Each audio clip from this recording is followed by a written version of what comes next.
आज के प्रोग्राम में हम दो खबरें डिस्कस करेंगे। एक तो नैब लॉ और एहसन इकबाल का केस, और दूसरा इमरान खान जो हफ्ते की कॉल दे रहे हैं प्रोटेस्ट शुरू करने के लिए। दोनों मामला संजीदा हैं। आज इस्लामाबाद हाई कोर्ट के सामने जब नारोवाल स्पोर्ट्स सिटी का केस आया, जिसमें एहसन इकबाल को 2 महीने के लिए हिरासत में भी रखा गया, गिरफ्तार कर लिया गया इंक्वायरी स्टेज के ऊपर ही, बगैर किसी एविडेंस को कलेक्ट किए हुए। तो इस्लामाबाद हाई कोर्ट के चीफ जस्टिस के जो सवाल जवाब है, मैं वहाँ से प्रोग्राम का आगाज़ करना चाहूँगा, जिससे ये अंदाज़ा होता है कि किस अंदाज में एहसन इकबाल को, शाहिद खाकान को, मिफ्ता इस्माइल को, इन लोगों को पकड़ के महीनों जेलों में बंद किया गया, और किस तरीके से ये केसेस आगाज़ हुए सियासी बुनियादों के ऊपर। मुहर्रक उसके पीछे सियासी था।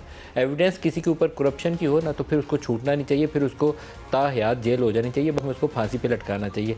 लेकिन अगर किसी के साथ आप ये जालिमाना काम करें कि एविडेंस तो है नहीं है, लेकिन 6-8 महीने के लिए बंदा आप जेल में डाल देते हैं सिर्फ अपने नैब चेयरमैन के पास जो डिस्क्रेशनरी पावर्स थी, तो वो अब्यूज़ ऑफ पावर हो जाती जो नैब करती रही है। तो इसके ऊपर मैं इस्लामाबाद हाई कोर्ट के चीफ जस्टिस के जो रिमार्क्स हैं उन्हीं से शुरू करता हूँ। सुप्रीम कोर्ट करार दे चुकी है कि नैब पोलिटिकल इंजीनियरिंग करता है। क्या ये पोलिटिकल इंजीनियरिंग का क्लासिक केस नहीं है? ये इसी केस के ऊपर वो ऑब्जर्वेशन दे रहे हैं। आपने बगैर मालूम किए कि CDWP क्या होती है रेफरेंस दायर कर दिया। जिन्होंने इस प्रोजेक्ट को रोक कर नुकसान पहुंचाया, इनको क्यों नहीं पकड़ते? आपका काम करप्शन को देखना था, आप करप्शन को छोड़कर और कामों में लग गए। नैब जो लोगों की इतनी बदनामी कराता है, इसका इजाला कौन करेगा? ये जस्टिस अतर मिनल्ला ये सारी बातें कह रहे हैं नैब को, और नैब के पास कोई जवाब नहीं है। इस मुल्क को या माशाल्लाह वालों ने नुकसान पहुंचाया या फिर नैब ने।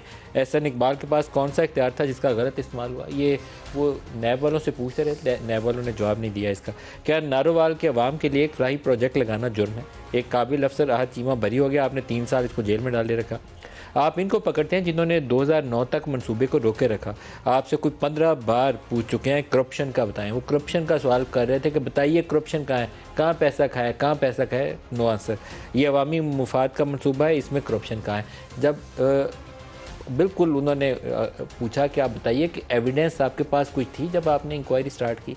आपके पास सबूत कहाँ थे? आपके पास कोई ऐसी चीज़ आई कि इसमें से कोई 500 मिलियन, 600 मिलियन, कोई 400 मिलियन या 100 मिलियन, 1 मिलियन, 10 रुपये किसी ने खा लिए, कोई एविडेंस आई? तो उन्होंने कहा कि हमने अखबार की खबर के ऊपर इंक्वायरी का आगाज़ किया था। पूछा वो कौन सी अखबार थी? कोई ऐसी तहकीकी रिपोर्ट किसी ने हो सकता है शाया की हो, द न्यूज़ या डॉन ने शाया की हो, और उसके अंदर एविडेंस सामने आ गई हो। तो जवाब आगे से आया, मेट्रो वॉच में खबर छपी थी कि जो नारोवाल स्पोर्ट्स सिटी प्रोजेक्ट है उसके अंदर बहुत करप्शन हुई है, तो हमने इंक्वायरी शुरू कर दी। उसके बाद 2 महीने के लिए एहसन इकबाल को जेल में रखा गया।